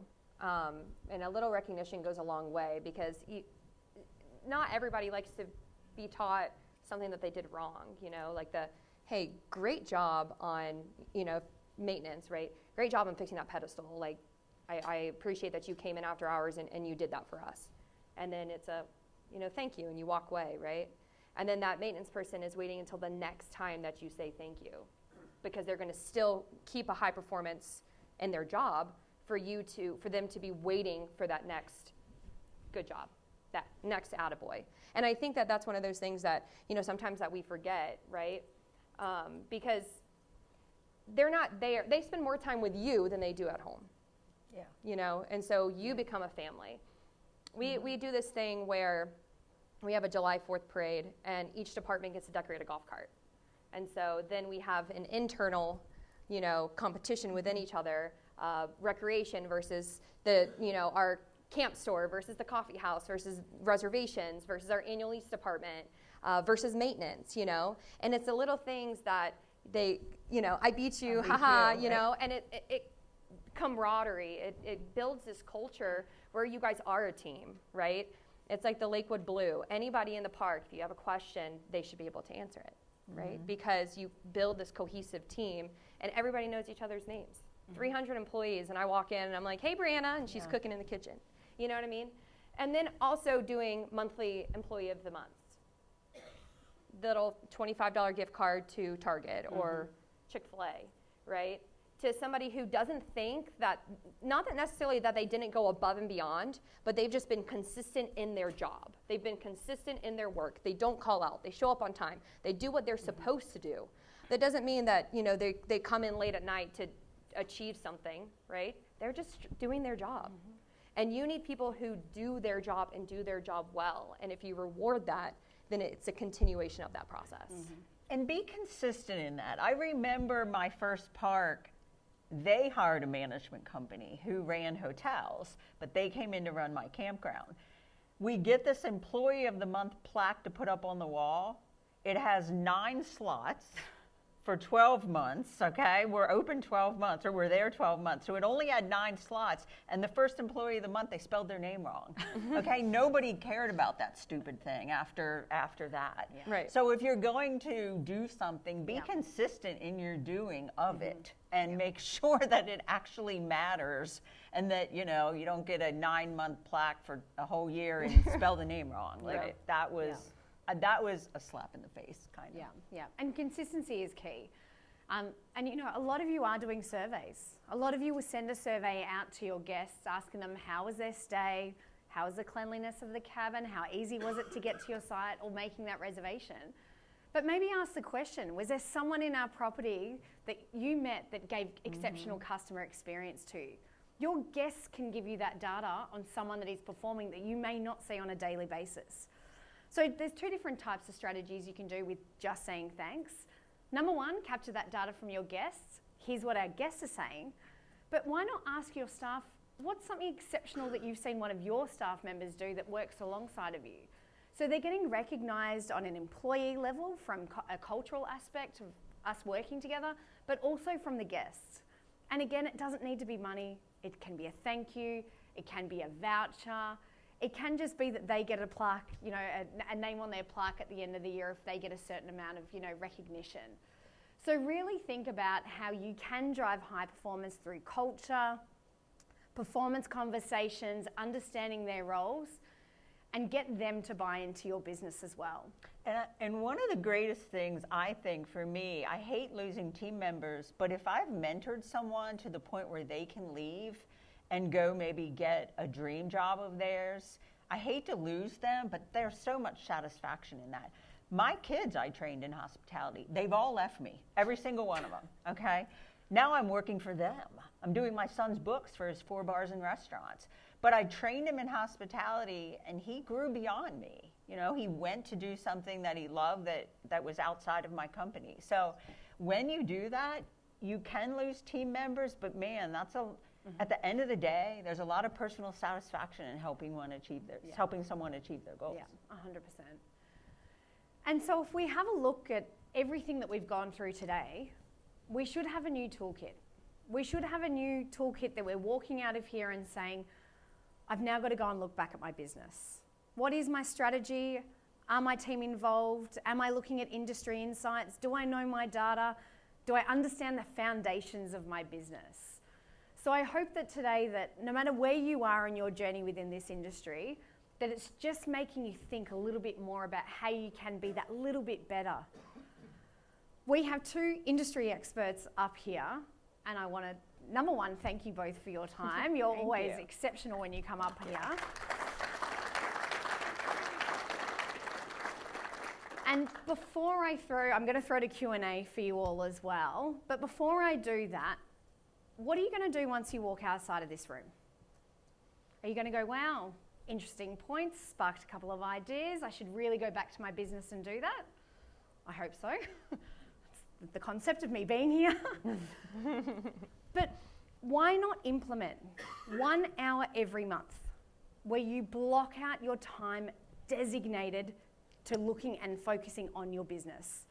Remember at the very start we had a look at the 2 type of brains going on. I'm thinking about wages, timesheets, rostering. What am I going to do next? My family, my pets, my next holiday. That's always continuously going to be spinning in our heads if we don't invest time to sit down, stop and think. So what I want you to do is invest some time. Once a month, look at your platforms, look at your data, and start to make a plan. Again, start to involve your team. So you've got that hour, maybe 30 minutes of sitting down and thinking about the new strategy, and going out to your team and talking about them. Make sure we're monitoring the progress. Make sure we're setting KPIs and targets. Make sure we're understanding that we are moving forward as a business. And just commit to this. Have fun, keep your team engaged, and you will drive a really, really successful, high-performing business and high-performing culture. So in closing, I want to thank you all as well. You've been amazing. There's lots of smiles. That makes me happy. It makes me less nervous. But is there any questions that you've got about any of the strategies that we've talked about, any of the data points that you've seen? Any questions that you're wanting answered by the panel or myself? You got one right there. How often do you guys review your KPIs, like formally as a team? I'll just ask the question out loud. So the question was, how often do you review your KPIs for your performance as a team? Well, we do it daily, but we have to. And we have the tools to do it. So when you have the right tools and the right data points, it's easy to log into a dashboard or a report and look at them daily. Because I was impressed. I was out at the Washington State office, and they realized that day that the call center wasn't converting the number of bookings that they should have been converting. So they immediately went in and listened on the calls and yanked that call center agent and replaced them with someone else. So they immediately made a change, that turned that day around. So yeah, we look at ours daily. Same. Yeah. You had one over there, too. I was wondering, do you strive for a certain percentage of employee percentage costs, and how do you decide how many hosts Can you, are hired versus can you give him the mic? employees? Yeah, do you want to ask that again in Yeah, the microphone? sorry. I heard you, but I- for the benefit of the room. Do you have like a percentage that you strive for as far as employee costs, overall employee costs, like 15%? And how do you implement hosts into your program? Yeah, that's a good question. For us, depending on what state you're in, if you're in New York or California, your percentages of employee costs are going to be higher just because those states are higher to work in. Are there any New Yorkers or Californians in here? You know what I'm talking about. I'm preaching to the choir. There, we're probably more like 25% of gross. In other states, we're going to be 18 to 20. So that's kind of what we target. I don't know what you guys target. Hosts, to me, are such an important role because they're your PR out on the ground. Not only are they delivering parcels and enforcing your rules, but they're out there meeting the guests face to face. So I think you always need to make room in your payroll for host because they are oftentimes the face of your business, particularly if you're using electronic check-in and check-out. They're not even getting that touch point in the office, which I love electronic check-in and check-out, but that makes host even more important. You may want to. Yeah, so when you say host, so you're talking about Like a camp host? Or yeah, so we don't do those. So all of our employees are just strictly in-house, and then come season, then we lay off a majority of our staff, and then we probably have like a core 80 that we keep through the off season. No, I think, you're not talking work campers, right? You're talking camp host, or are you talking work campers? No, that was great. Okay, all right. Okay. Yeah, I wasn't sure. All right. Work campers is a whole other story. Yeah. In and of itself. I actually use them a lot and have had great success with them, but you have to have strict guidelines. No one asked this question. This is free advice. You have to have strict guidelines. We have a form, and we don't promise couples the same day off. We, do things legally the way they're supposed to be done. So I use them, and I use them with success most of the time. Not so much some of the time. Yeah. Yep. So. Any other questions? Where do you recruit from for your staff? Ours is local. So we, yeah, we do online. We post it on our website, but then, just your regular forums that you can, look up. We are actually looking at J1 students for next year. Yeah, I love J1 students. And so it's kind of been since COVID, it's kind of been a difficult process. So I don't know if anybody else has had a few hurdles that way, but J1 students like to work. And I 3 jobs. Yes. So you have, if you're sponsoring them, you have to say to them, my job is your priority. Right. You can get 2 other jobs around my schedule, but I'm your priority. Yeah, and like a student from, like an international student. who would come and work for you. And that would just be seasonal. So they would just come for the summer months. Ocean City, Maryland, where I'm from, would never survive without J1s. Never. The whole town would die. J1 is a type of visa. Yeah. Allows foreign citizens to come work on basis. Yeah, so it's, in fact, a J1's getting ready to become my daughter-in-law, I hope. My son met her when she was over here from Romania as a J1, and I'm hoping they get married. There's a lot of companies that specialize in that group, and they connect you with those resources. Yeah. Highly recommend J1s. Now, you may need to house them. You may or may not. We never housed ours. They got housing locally. You always have to offer them cultural experiences, so we would take them to DC a lot of times from Ocean City, Maryland. They stopped allowing them to work strictly overnight because they didn't feel like overnight got a cultural experience. And I was like, you want to get a cultural experience? Work overnight in the United States. You'll see more culture than you ever cared to know. But the one that we use the most is Indeed. So, but probably everybody in this room. Have you used J1s yet, or this will be your first year? So Lakewood has used them in the past, Okay. yes. Since I've worked there, no, we have not had Okay. J1 students. If you're going to use J1s, also stagger the countries, because like Romanians can come late and stay late, and other countries can come early but have to leave mid-season. So How do you find a J1? they're like Rocco It's a program. said. Okay, Yeah, there's it's a a program. program. Yep. Yeah. Services companies that, especially in like high tourism areas. Yeah. Yep. You just research it, and probably do one in your Yep. Yeah. you connect the whole through the whole process. Yep. A majority of our beach, all of our lifeguards are usually J1 students. Yeah. It's And a great program. Yeah. It really is. And the J1s that I had, I don't even ask them how they're still in the country because they're only supposed to stay 3 months. That's up to somebody with a bigger paycheck than mine. But I'm still friends with them on Facebook. They become like your kids by the end of the summer. And it's such a great experience for the guests. All of our J1s, we gave them a name tag with their home country. So guests could say, oh, you're from Peru, tell me about Peru. And I mean, it's very, and they're here, not to get political, but it is a legal process, okay? They come here legally with a valid J1 visa. Yeah, Yeah. typically college. And we've had some that were in dental programs, many were in finance, many of them are now back in their home countries leading businesses. So, Nursing. yeah, it's a very great, and like beach places don't survive without J1s. Right. They just don't. Ski resorts don't survive without them. This has been a huge amount of great information. Really appreciate you guys. I'm Lisa. My husband and I don't own a park yet. We have some single family and duplexes that we've run for 11 years now. Trying to kind of figure out how to apply all of this stuff and wanting to start correctly, like set the right foundation from the beginning, but also not having huge piles of money just laying around. So what kind of advice would you guys have? Love to hear from maybe all three of you on kind of what would be like the first 3 to 5 steps to start and build correctly so that maybe someday my grandkids can be sitting in the seat that you're in, Courtney. Are you building or acquiring? Are you buying an existing or are you building? That's a great question. We're trying to figure that out. So if you want to speak to that too, I'd love to hear your thoughts. Well, on both that. have its advantages. So if you're buying existing, make sure you're doing your due diligence. So many of our clients bought and then came to us and like, whoops, the water system's bad, the sewer doesn't work. I thought I was buying 200 sites, but they're only permitted for 150.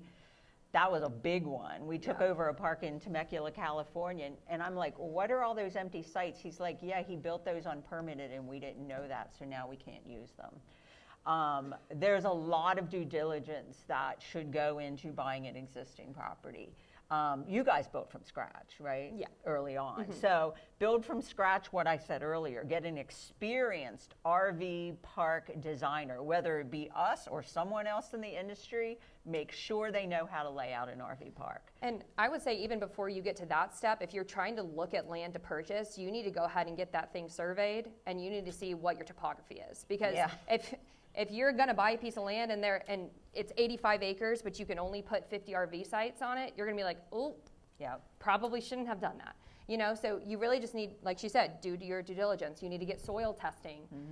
Make sure you get all of those steps done prior to, actually going out and building a park, because it's just not going to work. You can't be like, oh, I'm just going to lay the groundwork. You got to talk to, people locally, and mean, we're running into a thing right now where we want to build a seawall.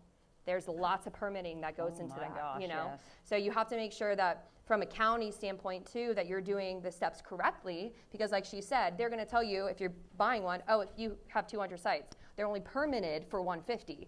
Yeah. So you might not be able to get that additional 50, and then that revenue that you're supposed to get, you're never gonna get because you can't get 50 additional sites. And here's what I find. When I go into planning and zoning hearings all the time and help my clients get permits. It's kind of my life now, unfortunately. And a pain in the butt. It is. But and I had a moratorium slapped on me in Maine, and I'm pretty sure we're getting ready to get that permit approved because the neighbors overplayed their hands. But anyway, it is. You know, there's a lot of fighting out there now when you're trying to build or expand an RV park. So what she said, topography, wetlands. Yep. You can buy 100 acres and 50 acres of it be wetlands. So And you can't touch it. yeah, you can't touch it. So what I always say, people say, where should I buy? Here's a couple things that I look at. What are the built-in demand drivers in that area? What is already bringing people there that you can just plug into and don't have to build yourself? Because if there's not demand drivers in your area, guess what? You have to pay to build them on your site. I also try to find places like hers, 2 peak seasons or no off-season. Panhandle of Florida is a great example. Snowbirds in the winter, beachgoers in the summer. Most parts of Texas have pretty much year-round stability. So I try to go to places that have built-in demand drivers. Our first property was Ocean City, Maryland. Ocean City has built-in demand drivers from almost year-round now, Ralpho. Geez. Now they've put up winter festive lights all through the Christmas season. So that's become a year-round town. $0 that I had to do on site to draw people to the area. So I definitely would look for what demand drivers are in the area already. And just last piece of advice too is you're going to get a lot of different opinions and a lot of different, you know, ways that you can go. Do I need to get park models? Do I need to just have transient campsites? Do I need to do glamping? You need to look at what you want your business model to be, because you can take all of these grand ideas and put them into a park, but that doesn't mean that's going to be successful. Right. You know, I'm not going to put a glamping dome directly on the beach because it could be highly impacted with a hurricane. So if I'm going to put a glamping dome, I need to do glamping anything, I guess. I need to do my due diligence and look up what's going to be sustainable on my property. So I would just definitely like take what you have and then draw your plan. Thanks. Great questions, by the way. I didn't know we were going to get stumped. I should have had a third cup of coffee. Thank you for a wonderful presentation. And to 3 of you, where did you go to get either someone to design it or someone to help you figure out your dynamic pricing model? Did Hilton loan you theirs? No, we actually have revenue managers on our staff because we're large enough to do that. So we have several revenue managers on our staff, and we're very fortunate. They're both incredibly good. But in this day and age of technology, you can Google your competition to see what they're doing. You can, as Aaron said earlier, track your data. What's your web ebb and flow? What's your inventory? You know, what's selling the most? What's selling the least? I don't always default to price if we're having trouble with occupancy. Is our marketing on point? Lowering price is my last option as an accountant, okay? I hate lowering price. So I always look at, is there another factor?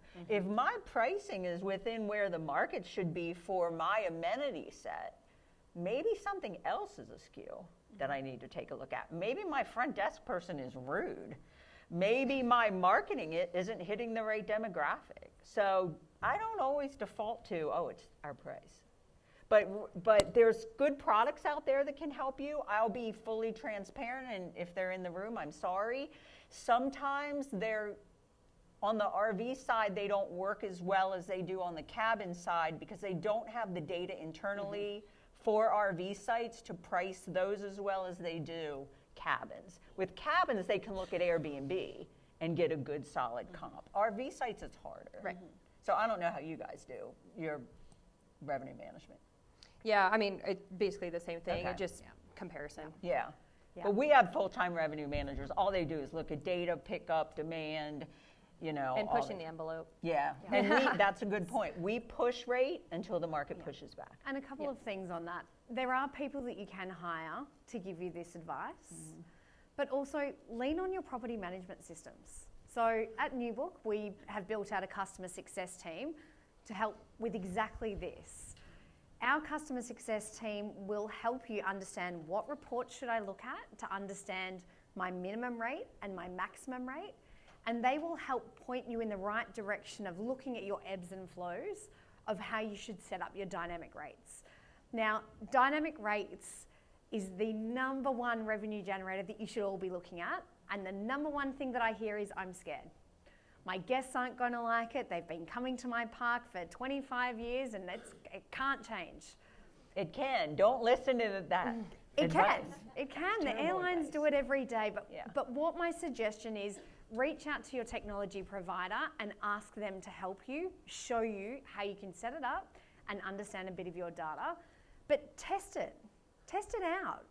Don't be afraid of turning on new technology or trying a new rate strategy, because you can always turn it off. You don't have to have it all year round. So why not test it for a month or 2 months? Test it on a couple of different categories or room types that you've got.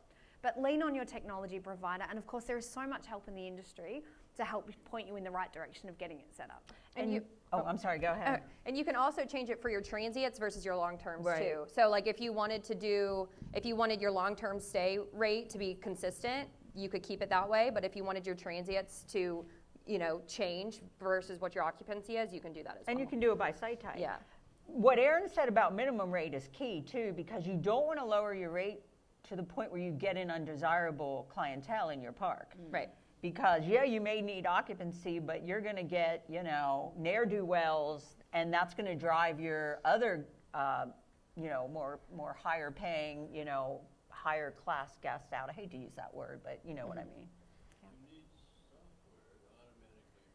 You do need software. do you need software? I've got a team here that might be able to talk to you about that. But you definitely need software.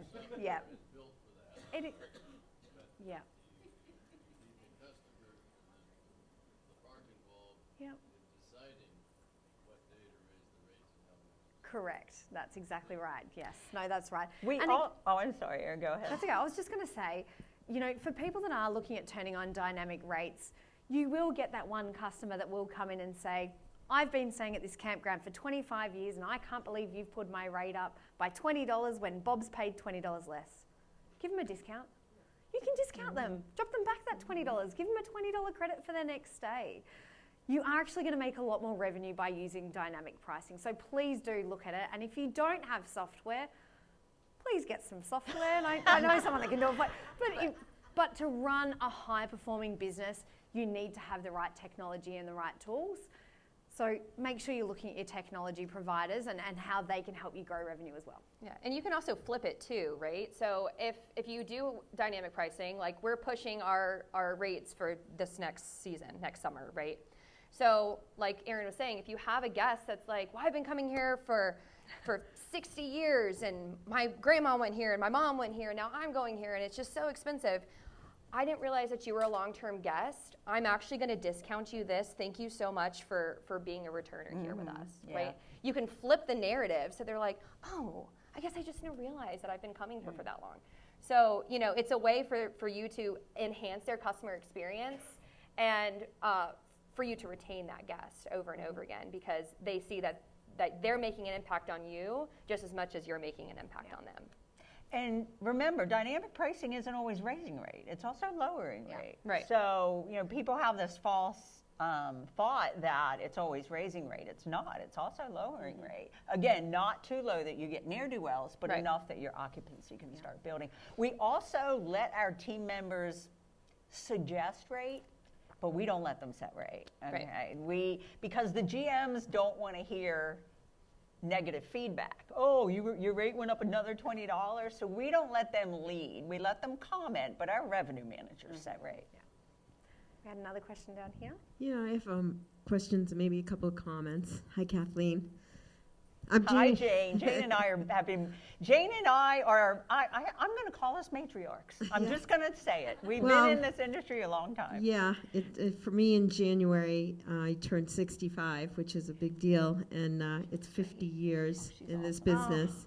Wow. And Kathleen and I are competitors, but we're friendly competitors, right? Yes, we are. So I have a couple of questions and a comment. So first of all, on your comment about just give the person $20 back if needed. You know, none of us really know for sure what it costs us to get that customer through the door the first time.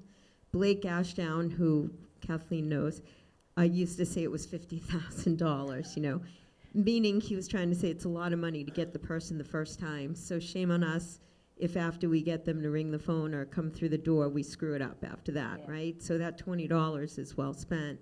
And it's the same way when you do email blasts that offer discounts. That always used to get my front desk petrified because they'll be like, whoa, everyone will be in here wanting a discount. And I'm like, so if someone comes in saying, hey, I want that special, just give it to them, right? Just give them the money back. It's much easier that way. So that's my one comment on that. But also, I would like to ask Kathleen, when you take on a new park, and you put yielding into place, what is your expected percentage of gross revenue that you think? Do you think it's going to go up 10%, 25%? I'm just asking that for the audience benefit to show them the benefit. I would say, I'm going to say a good marker is about 20%, okay? So it just works. It just does. Whether we're lowering rate to raise occupancy or we're raising rate because we were too low or as our supply dwindles. I mean, I have RV sites that go, I never thought I'd see RV sites at almost $200. RV sites, not cabins. But because of the demand and because it's in the right location and the supply is dwindling, we can do that. And it makes a lot of money. But the other thing I want to say about revenue management is people think you're raising rate, you know, $50 a night. It might be $5. It might be $10. It's very nominal. But by the time you multiply that over the number of site nights you're selling, it turns into incredibly very real dollars. It turns into an additional site that you don't have. Which is the park business as a whole. I always say we're being eaten by guppies. There's not a big fish in the water. And it's the same thing with revenue. There's just a lot of guppies out there to catch. And like you just said, Kathleen, it always adds up at the end of the year. And then if you're a multi-park owner, which we were, we used to multiply that by 13. So, you know, it's a big number. By the way, I'm looking forward to staying at your new park near Newbern, North Carolina. I'm headed up that way. Yes, Jane built a beautiful park up there, so kudos to you. The other thing is, look on the flip side, watch your expenses. If your top line is soaring, but you're not watching what's happening on your expense side, payroll in particular, you're not going to be ahead of the game. My sister was on this dating app, and she's like, well, this guy is a millionaire. I go, well, if he spends $1 million in one, he's broke. Okay? Right. So, you know, it doesn't matter what you're making top line. I mean, it does, but if you're not paying that much attention on the expense side, you're not going to get any further ahead of the game. And watch the new federal rules coming out. Maybe this election may or may not change them, but there's a lot of new federal minimums coming out for salaried and hourly employees that are going to really impact you. So watch your budgets as you're planning for next year. Yep. Yeah. I think all great advice. And unfortunately, we are getting a wrap. We are getting called to move on to your next sessions. However, I am going to share the slides. Yep, we will share the slides, our fabulous marketing team. Just a couple of things before we wrap. Number one, a huge thank you to the Newbook team. Gemma up the back of the room. Yeah, a huge amount of effort goes into this, to understanding industry insights, to, you know, building out the decks, to organizing this room. This isn't supplied by OHI. This is actually something that we do as a business. So a huge thank you to Gemma and the marketing team that sit behind this as well. Again, Kathleen and Courtney, you are always both so amazing and so knowledgeable. Team, girl power. You're invited again next year. But to everyone else, we are here to help you. You know, Kathleen, Courtney, myself, if you have a question that pops up later on throughout the day or even tomorrow or in the bar tonight, come up and talk to us. You know, we really want to help educate the industry and we want to help make better businesses across the board. So please come and see us. It doesn't end here. Our email addresses are available for everyone as well if you want to bounce through any ideas. But again, think about your business, invest time into your people, invest time into your strategy, and I look forward to seeing some new results from you all next year. So thank you so much for coming in today.